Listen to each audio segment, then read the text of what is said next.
يا أيها الذين آمنوا إذا نودي للصلاة من يوم الجمعة فاسعوا إلى ذكر الله وذروا البيع ذلكم خير لكم إن كنتم تعلمون. الحمد لله رب العالمين، والصلاة والسلام على سيدنا وحبيبنا محمد وعلى آله وأصحابه أجمعين. ئیمانداران و خواناسانی زۆر بەڕێز، ئەوەی خوای پەروەردگار پێی بەخشیوی لە جەستەی ساغت، لە هۆش و عەقڵت، لە زیرەکی و زانیاریت، لە ماڵ و سامانت، لە هاوسەر و منداڵی ساڵحت، لە قەدر و حرمەت و پێگەت، لە دڵخۆشی و فەرەحی دەروونت بیان پارێزە بەدووشت. ئەم خەڵاتانەی خوای پەروەردگار بپارێزە موسڵمانی بەڕێز بەدووشت. یەکەمیان بە شوکرانەبژێری خوای گەورە. لە قورئانی پیرۆزدا لە سوورەتی ئیبراهیم ئاەتی 7دا پەروەردگار دەفەرمێ: وإذ تأذن ربكم لئن شكرتم لأزيدنكم ولئن كفرتم إن عذابي لشديد. پەروەردگارت بڕیاری داوە جا سەرنجی قورئان بدەن لە وردی وشەکانی. نافەرمێ وإذ أذن، دەفەرمێ وإذ تأذن، یعنی زۆر بڕیارێکی تەئکید لێکراوە. ئەم بڕیارەی خوای پەروەردگار زۆر بەجددی وەرگرن خەڵکینە. خوا زۆر بەجددی ئەم بڕیارەی خۆی بە بەندەکانی ڕادەگەیەنێ. لئن شەکەرتم، سوێن بەخوا ئەگەر شوکرانە بژێری پەروەردگار بن، لەئەزیدەنەکم، ئەو خۆشی و خەڵاتانی پێی بەخشیون بۆتان زیاد دەکا. بەڕێزان دیقەت بدەن، قورئان نەیفەرموو لئن حەمەدتم، لئن شەکەرتم. هەمیشە وشەکانی قورئان ئەگەر وشەیەک لابەری لە شوێنی وشەیەکی تر هەبێ ئەو مانایە ناگەیەنێ. حەمد و سەنای خوای گەورە شتێکی زۆر باشە، بەڵام خوا نەیفەرموو لئن حەمەدتم، ئەگەر هەر بڵێ ئەلحەمدولیلا خوایە سوپاس بۆ تۆ ئەوە بۆت زیاد دەکەم. نەخێر لئن شەکەرتم. ئایا شوکرانەبژێری لەگەڵ حەمد و سەنا و حەمەدتومە چ فەرقی هەیە؟ فەرقیان ئەوەیە کەسێک خوای پەروەردگار ماڵ و سامانێکی پێدەبەخشێ، لە دڵەوە دەڵێ خوایە ئەمە هی تۆیە نەک ئازایەتی من، بە زمانیش دەڵێ خوایە حەمد و سەنا بۆ تۆ، بەڵام هەر لاسیکی لێ دەدا و هەر لە سندوق ئادای دەنێ و ئامادەنێ $1 و دیناری لێ ببەخشێ، زەکاتی لێ بدا، 10 کەس لە برسانە بمرێ، ئەو بە خەیاڵیان نایە، حەز دەکا هەمووی هەرهی خۆی بێ، ئەوە شکری خوای نەکردووە. ئەوە دڵنیا بە هەر چەند وتوێتی خوایە حەمد و سەنا بۆ تۆ سوپاست دەکەم، دڵی پێی خۆش بۆ بەهی خوای زانیوە، ئەوە ناچێتە قاڵبی لئن شەکەرتمەوە، چونکە بەکاری نەهێنا بۆ شتێک کە خوا پێی خۆشە، بەکاری نەهێنا لە شتێکە کە مرۆڤایەتی سوودی لێ ببینێ. جا هەیە پارەی هەیە، هەیە زانستی هەیە، هەیە پێگە و قسەی هەیە، هەیە ئیمزایەکی هەیە، ئەبێ بەکاری بێنی لەوەدا کە بەندەکانی خوا پێویستیانە، ئەوە شکرانەبژێری خوایە. ئەگەر بەکارت هێنا بەهی خوات زانی، سوپاسی خوات لەسەر کرد، بۆ چاکە بەکارت هێنا، دڵنیا بە وعدی خوای بۆت زیاد دەکا، جار بۆ جار خوای گەورە ئەوە بەرز دەکاتەوە و زیادی دەکات. ولئن کەفەرتم، ئەگەر سپڵە بوون، ئینسان پێنەزان بوو، ئەوەی هەیبوو وتی ئەوە بە ئازایەتی خۆم، بە زیرەکی خۆم، بە هەوڵی خۆم بەدەستم هێناوە، ڕۆژێ لە ڕۆژان نەیگوت ئەلحەمدولیلا، چاوی لە هیچ عەبدێکی خواوە نەبوو، بۆ کەسی بەکار نەدێنا، وەی دەزانی بەس خۆی لەم سەر زەویە دەژی، خۆپەسند بوو، ئین عەذابی لەشەدید، بەڕاستی سزای من زۆر سەختە، زۆر بە شیددەتە بۆ ئەو کەسانی کە ناسوپاسگوزار و سپڵەن.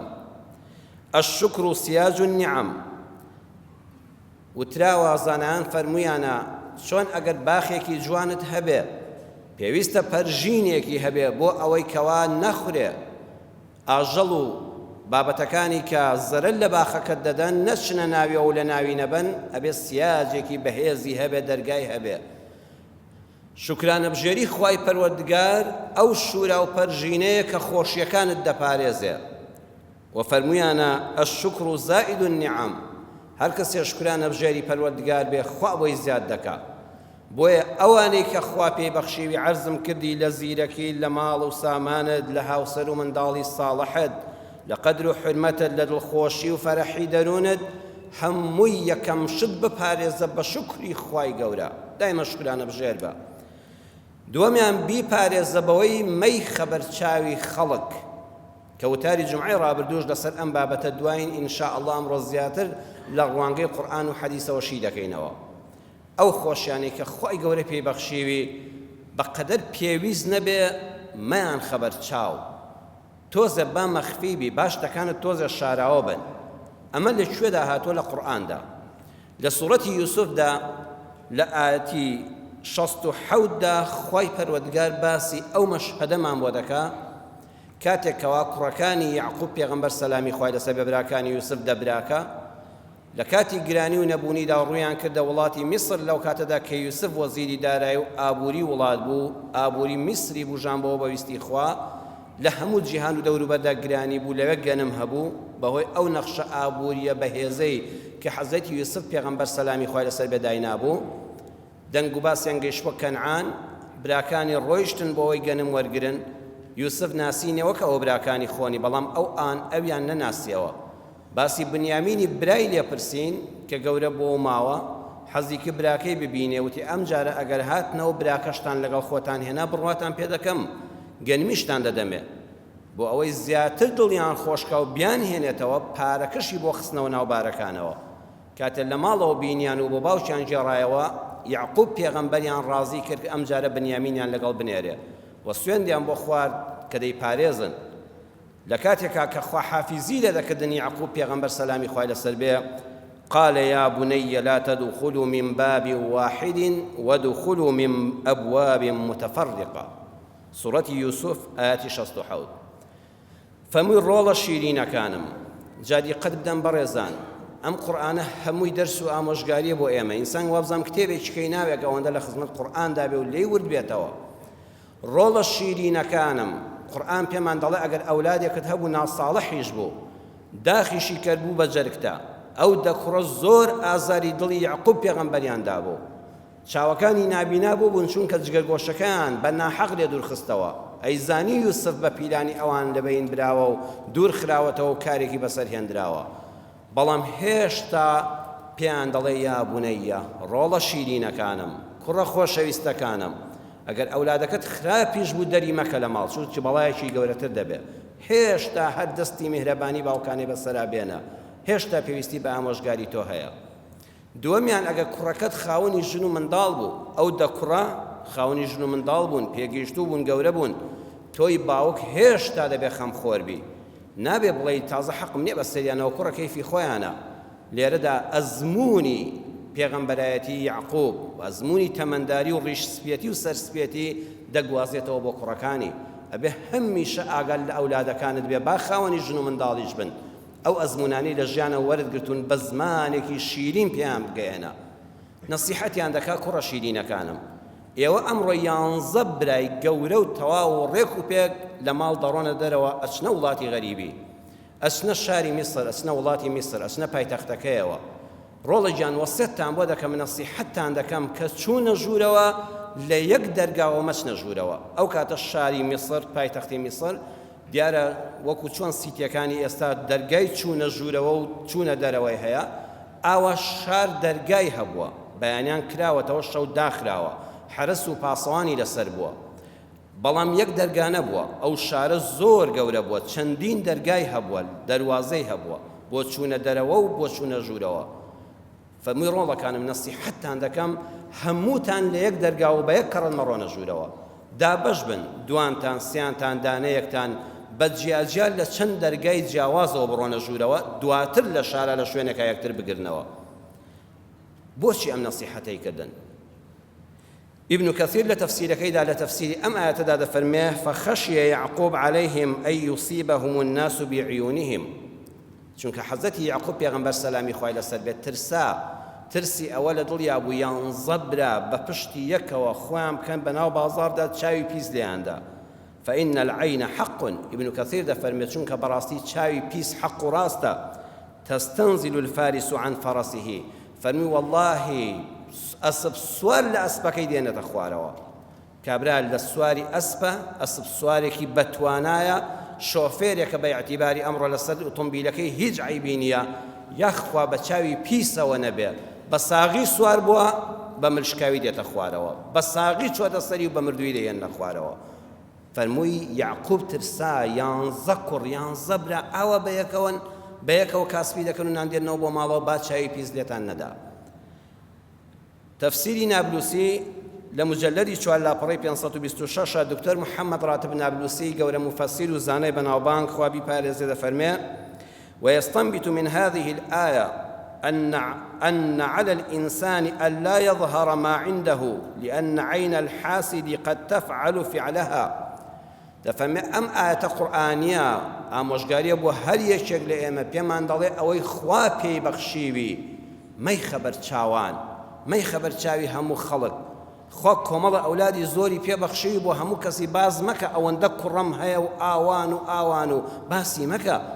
خوا عیلمێکی زۆری پێبەخشیوی پێویست ناکە بۆ هەموو خەڵکی باسکەی دەرەجە و نمرەیەکی بەرزت هێناوە پێویست ناکە بۆ هەموو کەسی بڵاوکەیتەوە ئەوەی خوا پێبەخشیوی ئەوەندەمەی خەبەر چاوان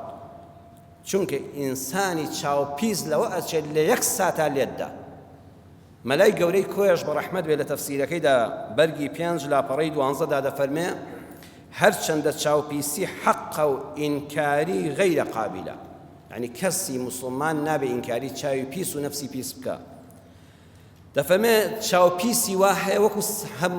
سەم الساعە وایە وەکو ژەهری یەک سەعاتە وایە دوای یەک سەعات لێت دەدا دەفەرمێ هەیە سەم الئانیەیە هەر ئەو لەحزەیە کە لێدای یەک دەقەت شت مۆڵە نادا بەخوا بەساغی دەتخاتە قەبرەوە بەخوا ماڵ و سامانت لە بەین دەبا ئەگەر خوای گەورە نەتپارێزێ دەفەرمە مەلای گەورە دەفەرمە هەیە نەفسی لە بەردی ڕەقدا بەردەکە دەقەڵێشێ بەردەکە لەت دەکا حکمی چاوی پیسی ئەوەندە بەهێزە بەڵام ئەو ڕەیەکی تری هەیە دەفەرمە بۆیە یعقوب نەیفەرموو لەبەر چاوی پیس بەیەکەوە مەچنە بازاڕەکەی میسرەوە لە دەرگای جیاواز بە جیا بڕۆن با خەڵک بە کۆمەڵ نەتان بینێ دەفەرمە گرانی بووە چێ بەغیری بە کوڕی زۆر دەبا ئەنجاوان بە تەپ و تۆزاوی ئەوانە ڕۆشن ڕێی ئەو مفەسیرە گەورەی کوردی ئێمەش وایە ئەی لە چی ترسا یعقوب فەرمووی ئێوە جارێکی کەس چوون بۆ گەنم کاتیش گرانیە ئەم جارش بتان بیننەوە لە جیاتیدا بوونە 11 و جارش کەش گەنم دێننەوە لەوە ئەچێ میسریەکان خەڵکی ئەسڵی شوێنەکە شەڕتان پێ بفرۆشن قسەی درشتان بەرامبەر بکەن ئێوەش 11 برامل بۆ خەڵک شۆڕ ناکەن شەڕ دروست دەبێ یەکە شەڕ دروست بوو ئیشەکە تێک دەچێت ئینسانی کاسب کە بۆ کەسابەت ڕوو لە بازاڕ دەکا بۆ بەدەستهێنانی نان یەکەم شت ئەبێ خۆ لە شەڕ بپارێزێ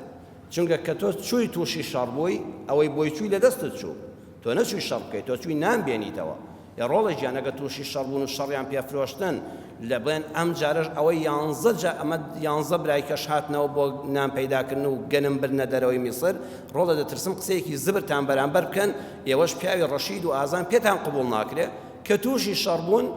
ئەبیان لە خەڵک دەن و خەڵک کوژن یان بتان کوژن و لێتان دەن و لەو سەرەوە بەبێ گەنم دێنەوە ئێمەنیش بۆ ئەوەم نەناردوون من ناردوون گەنم بێننەوە نانێک بۆ مناڵەکان پەیداکەن بۆیە ڕۆڵە گیان خۆتان نیشانی خەڵک مەدەن با خەڵک پەلامارتان نەدا با خەڵک بە چاوێکی نامۆ سیرتان نەکە با پیلانتان دژ نەڕێژێ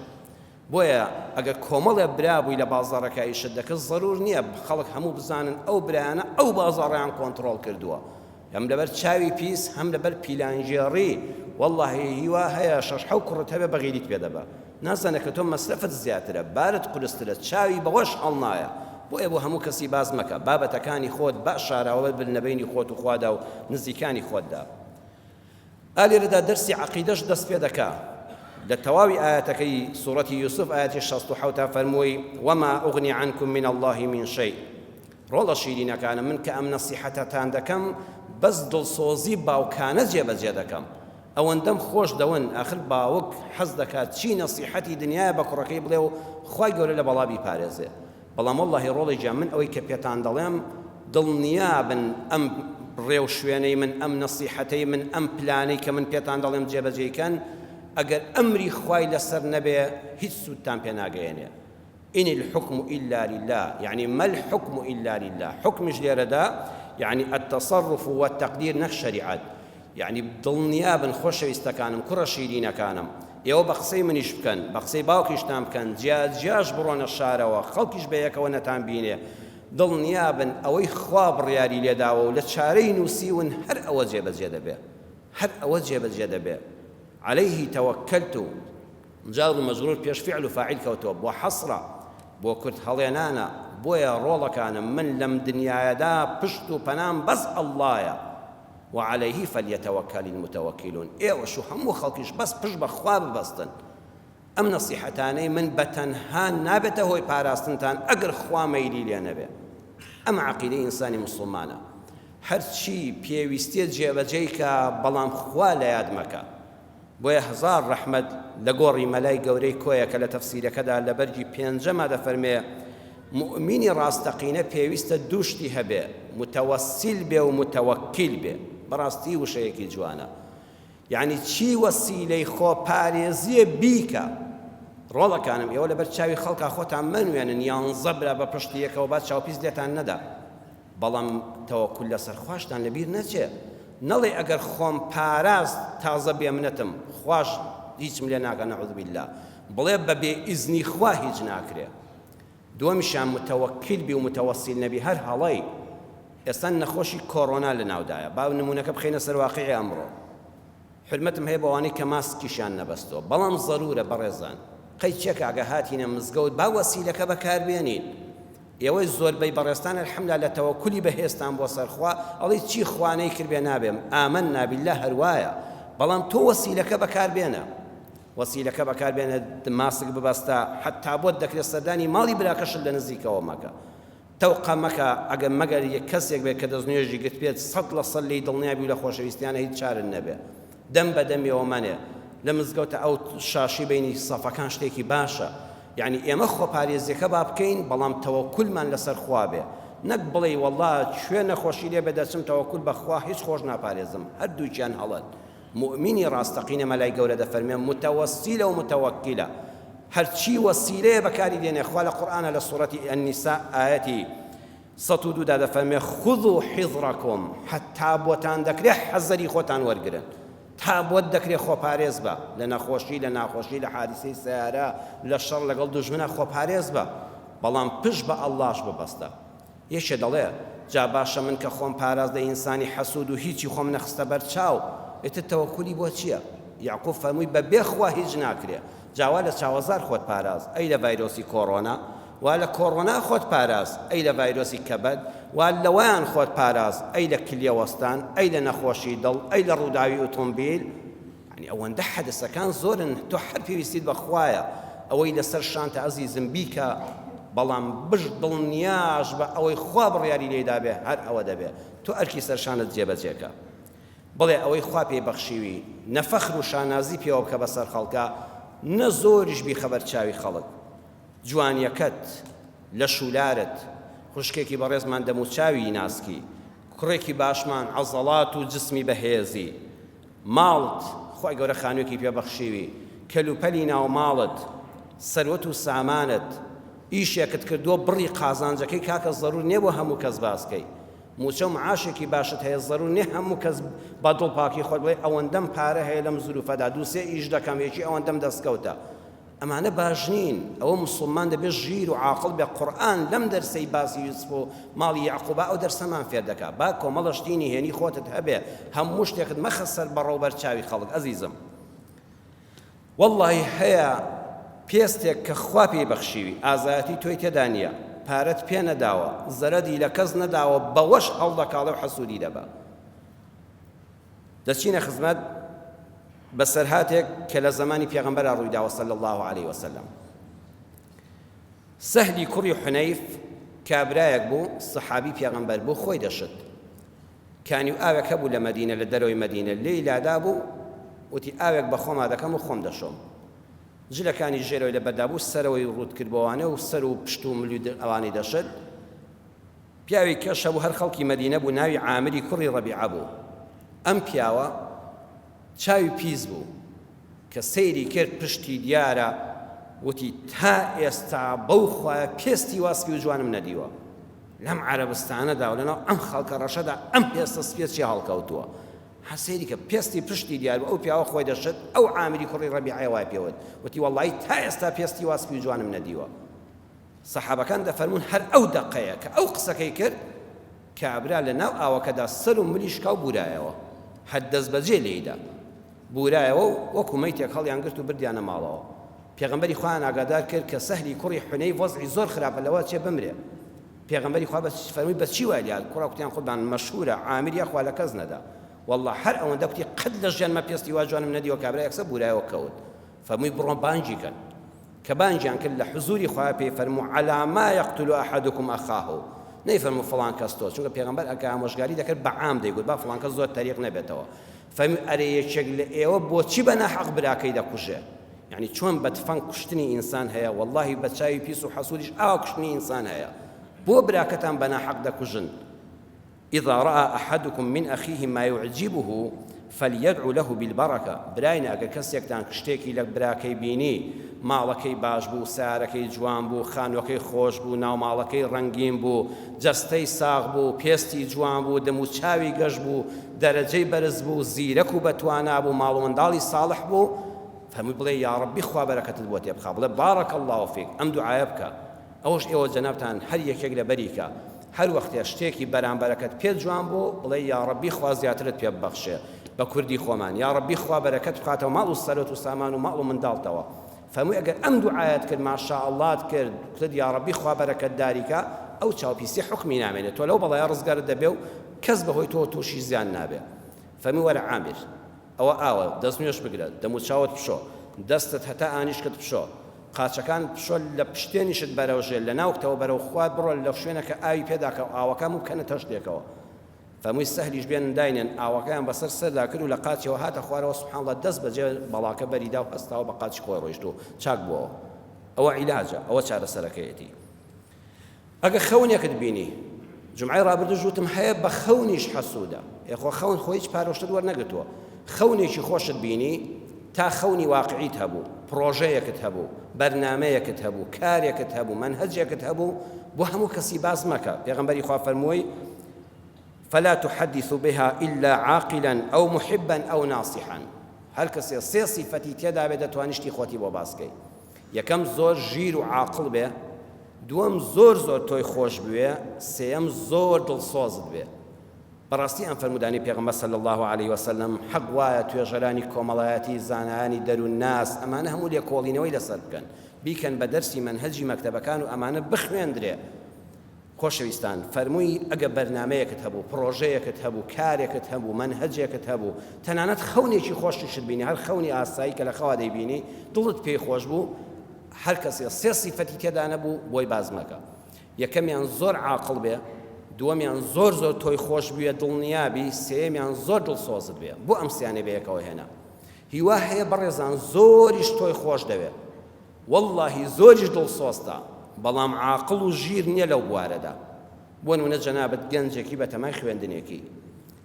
برادەرێکت هەیە زۆریشی تۆ خۆش دەوێ واللهی زۆریش دڵسۆزتە بەڵام عەقڵی بۆ مەسەلە ناشکێ ئەم پرۆژەی خۆتی مەخە بەرچاو من بە تەمای خوێندنێکی ئاوام و شەهادەیەکی ئاوا و لە فڵان زان کۆ بخوێنم چونکە ئەو لەوە چێ ساردت بکاتەوە وڵە بابەکەی زەمانیەوەیە و جا ئەو هەموو شەهادەدارە دکتۆرا هەیە لێ کەوتووە خۆ تەعین نابێت چونکە عەقڵی بە مەسەلەکە باش ناشکێ ژیرانە بیر ناکاتەوە با دڵسۆزیشی دەزەرە دل لێدا ئەڵێ فڵان پرۆژەی ئابووریم هەیە ئەو چونکە عەقڵی بۆ بابەتە ناشکێ بۆی باز مەکە با دڵسۆزیشت بێ ساردت دەکاتەوە لە کوڕ ئامان نەکەی زلوفەکە خەتەرە وڵاتەکە وەکو کەشتێکی سەر ئاوایە و نازانی بۆ کوێ دەڕوە تۆ ئەو قازانجە لەدەست دەچێت بۆی باز مەکە چونکە عاقڵ نییە هەیە عاقڵە زۆر چاک لێ ێزانێ و ژیرە بەڵام دڵسۆزن نییە خۆشیشی دەوێ ڕقیشت لێ نییە بەڵام دڵسۆزن نییە بۆی باز مەکە چونکە دڵنیابە لە شوێنی چکەوە سارد دەکاتەوە تەلەبە هەبووە لە داخلیدا برادەرەکەی ویستوێتی سەعی بکە کوتێتی باس سەعی نەکەین دوایی کە ئەوی خەواندە بە خۆی ئێستاوە سەعی کردووە ئەبێ زۆر ئاگادار بی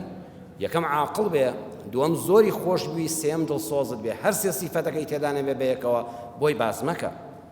هەرگیز حەسوود مەبە حەسوودی چییە الحسد تمنى زوال نعم من مستحق لها وربما كان مع ذلك سعى من إزالتها راغب أصفهاني لمفردات هذا فرمي حسودي أو شتيا برز مسي دلي خوتك هر وقت كسك شتيكي هبو بلام مستحق بك هيبه خوێندکارێکە قوتابیە کە بەڕاستی سعی کردووە ئاوی چاوی هاتووە ئەوەندە سعی کردووە مستحقە دەرەجەیەکی بەرز بێنێ تۆ کە کوتیان کوڕی فڵان کەس لە فڵان کۆلێج وەرگیراوە پێت ناخۆش بە لە دڵەوە حەزی پێ نەکەی ئەو هەموو خوێندنەی ئەو بەسە زمانە سندوێتی مستحقە لەو کۆلێژە بەرزە وەرگیرە هەستت کرد لە دڵەوە پێت ناخۆشە وەڵڵاهی تۆ یەکسەر حەسوودی ئەچێ قاڵبی حەسوودانەوە کەسێک دەوڵەمەندە بەڕاستی بە حەقی خۆی بە گەندەڵی بە دزی و فزیێم حکومەتە نەیکردووە بە کار و کەسابەت و ڕەنجی شان هەوڵی داوە بە جوتیاری بە کرێکاری بە حەماڵی بە بازرگانی حەقی خۆیەتی کە خوا پێی بەخشێ لە دڵەوە حەزت کردوانە بێ خوا لێی بستێنێ و نەیمێنێ ئەوە حەسوودیە جا زۆر جار ئینسان هەوڵیش دەدا لەگەڵ یا کەلای بەرێ لێ ئەگە هیچ دەسەڵاتی نەبوو کەسی حرمەتێکی هەیە ناوێکی هەیە دەچێت لە شوێنان زەممی دەکا بوختانی بۆ دەکا ئێستا هەر لە فەیسبووکەکەدا سیرکە کە من نیمە ڕەن بە ئەوەی جەنابتان زۆرتان هەتان بێ هەر کەسێکت بینی لە فەیسبووکە کۆمێنتی ناشرینی بۆ خەڵک نووسی کاکە فڵان کەست بەدڵنی هەر گوێی لێ مەگرە هەر گوێی لێ مەگرە کاتی خۆتی بەسەرەوە مەبە گوێنی نووسی بوختانی کرد تەشهیری کرد ئەوە حەسوودە ئەوە هیچ دەسەڵاتی بەرامبەر بە بەرامبەرەکە نییە ئیلا ئەوەی ناخی بە کۆمێنتێک دەردەبڕێ بە کۆمێنتێک دەری دەبڕێ حەسوودەکان ئێستا بە ئاشکرا دەبیندرێن ئەنج ئەگە بۆی بکرێت دەشی کوژێ ئەگە بۆی بکرێت جاسوسی لەسەر دەکە ئەگە بۆی بختێ بوختانی گەورەی بۆ دەکا دەکاتە زیندانەوە هەوڵ بدە تووشی بەڵای حەسوودی نەبی چونکە وەڵڵاهی ئیسراحەت ناکەی من صحة الجسد من قلة الحسد زانایان فەرموویانە جەستەی ساخ پەیوەندیدارە بە دەرونی پاکەوە کە حەسوودی تێدا نییە ئەو کەسانی حەسوودن بەرامبەر بە خەڵک بە حەیاتی جەستەیان ئیسراحەت ناکە چونکە ناوەیان پڕە ئەو دەبینێ لە خۆشیەکایە ئەو دەبینێ ژنەکەی باشە ئەو دەبینێ منداڵەکانی زیرەکەن ئەو دەبینێ لە بازرگانەکەی سەرکەوتووە ئەو خانووەکەی گەورە کرد ئەو عەرزێکی باشی کڕی ئەمیش بە هەموو خۆشیەکی خەڵک ناڕەحەتە دەرونی بەڕێزان پڕ دەبێ کە دەرونی پڕ بوو دایمە ڕەنگی زەردە دایمە بێتاقەتە دایمە خەمبارە ئەمجا جەستەی تێک دەچێت دایمە جەستەیەکی ماندوو شەکەتی هەیە تووشی ئەنواعی نەخۆشی دەبێ بۆیە ئەگەر دەتەوێت جەستەت ساغ بێ دەرونت پاک بێ قەت سەیری ماڵی خەڵک مەکە قەت بیری خۆت بە کەسەوە مەشغوڵ مەکە بڵێ خوای گەورە بۆ خۆی باشتر دەزانێ خوای گەورە عەدلە دیارە ئەو بۆ ئەوە باشە و ئەمە بۆ من باشە و من لە حیکمەتەکەی ئەمڕۆ تێناگەم ڕەن بێ ساڵی چکە ڕەن بێ لە قیامەتە تێی بگەم خوایە کارم بەسەر کاری تۆوە نییە خوایە هەموو کەسێک هەیبێ کەس بەڵاو مصیبەت و نەخۆشی و هەژاری نەبێ چێ لە هەژاری کەس قازانجی کردووە بەس وەڵڵاهی لە بوونی خەڵک لە منداڵی ساڵحی خەڵک لە خێزانی ڕێک و پێک بەخوا من و تۆش لە ماڵەکەیە سوودمەند دەبین توخوات گەڕەکەکەت چەند ماڵێکی ڕێک و پێک و عایلەیەکی مؤەدەبی تێدای بۆ تۆ قازانجیاننا ئەگە کوڕەکانیان سەرخۆش و بێهۆش بن ئەگە چەک بەشان و چەکمەشان بن وەڵڵاهی بۆ ماڵ و منداڵەکەی تۆش زەرەری هەیە شەڕت پێ دەفرۆشێ بۆیە حەزکە هەموو کەس لە خێرا بێت چونکە ئەو خێرا پڕشکی بەر تۆ دەکەوێت حەز مەکە کەس تووشی بەڵا بێت چونکە بەڵاکەی بەر تۆ دەکەوێت پڕشکێکی بۆ ماڵەکەی تۆ بۆ ماڵ و منداڵی تۆ بۆ کەسوکاری تۆ دێتەوە من ظن أن الرزق يأتي بقوة ما أكل العصفور شيئا مع النصر إمام الشافعي چەند جوان فەرموویەتی بیر بکەوە والله ئەگەر ڕزق و ڕۆزی بە قووەت و شان و بازوو بوویایە ئەبووە لە هەر شوێنێ هەڵۆ هەبوویایە چۆلەکە دەنکە گەنمێکیشی دەست نەکەوتایە دەی چۆلەکە بەو بێهێزی و لاوازی خۆیەوە هەڵۆش بەو هێز و گوڕ و تین و چاوتیژی خۆیەوە زۆر جار بەخوا چۆلەکە تێرترە لە هەڵۆ ئەبوایە خواگە هەڵۆ هەبێت چۆلەکە لە هیچ شوێنە نانی دەست نەکەوێت گەنمی دەست نەکەوێت دان و خواردنێکی دەست نەکەوێت بەڵام دەستی دەکەوێت ئەوە خوایەکە لەسەر و هەمووانەوە کاروباری خۆت بۆ بسپێرە ئەم بابەتە بە ضروری دەزانم هەندێکی تر قسەی لەسەر بکەین بەڵام کاتی خوتبەمان تەواو بووە ئینشاء الله لە جومعەی داهاتوودا درێژە بەم باس و خواسە دەدەین چۆن ئەو خەڵاتانی کە خوای گەورە پێی بەخشیوین بیان پارێزین هەوڵ بدەین کە خوا بە فەزلی خۆی بۆمان زیاد کە یا ربی خوای ڕەحم بە حاڵی هەموو لایەکمان بکەی یا ربی خوای هەموو لایەکمان لە نەخۆشی و ناخۆشی پارێزی لە هەژاری و فەقیری بمان پارێزی یا ربی خوای کوردستانمان لەگەڵ هەموو وڵاتانی جیهاندا پڕکەی لە خێر و بەرەکەت و ڕەحمەت یا ربی خوای ئەو کەسانی نەخۆشن خوای شیفای بەخێریان بۆ بنێری یا شاف یا الله هەموو ئەوانەی نەخۆشی کۆڕۆنایانە هەر نەخۆشیێکی تریانە یا شافی بە شیفای خۆت خوای شیفای هەموو لایەک بدەی یا ربی خوای ماڵ و منداڵمان ساڵح کەی خوای ئەولادەکانمان ساڵح کەی بە سەرەتای خوێندنی ساڵی نوێ لەم هەفتەیەوە لەوە دەچێت دەست پێ بکە یا ربی خوای وڵاتمان پڕکەی لە عیلم و حیلمی جوان یا ربی خوای هیدایەتی زانکۆکان ئامادەیەکان پەیمانگاکان بنەڕەتیەکان بدەی کە ئەم وڵاتە ئەم ساڵ لە نەخۆشی و ناخۆشی ڕۆڵەی ئێمەش و مسلمانانیش بە دوورکەی بتوانین ساڵێکی پڕعیل و زانیاری بەرینە سەر خوای هیدایەتی هەموو لایەکمان بدەیت لە گوناهەکانمان خۆش بێ ئەوەی کەوا مردووە خوای لە گوناهی خۆش بێ و جێگای بەهەشت بێ یا ڕەبی خوای عاقبەتی هەموو لایەکمان بەخێر بژێڕی لەسەر ئیسلام و ئیمان بمانژێنی و بمانبرێنی لە ڕۆژی قیامەتە لە چاو پێکەوتنی خۆت و پێغەمبەرەکەت بێبەشمان نەکەی جێگەی هەموو لایەکمان بەهەشتی بەرین بێ آمین آمین والحمد لله رب العالمين. يا أيها الذين آمنوا إذا نودي للصلاة من يوم الجمعة فاسعوا إلى ذكر الله وذروا البيع ذلكم خير لكم إن كنتم تعلمون.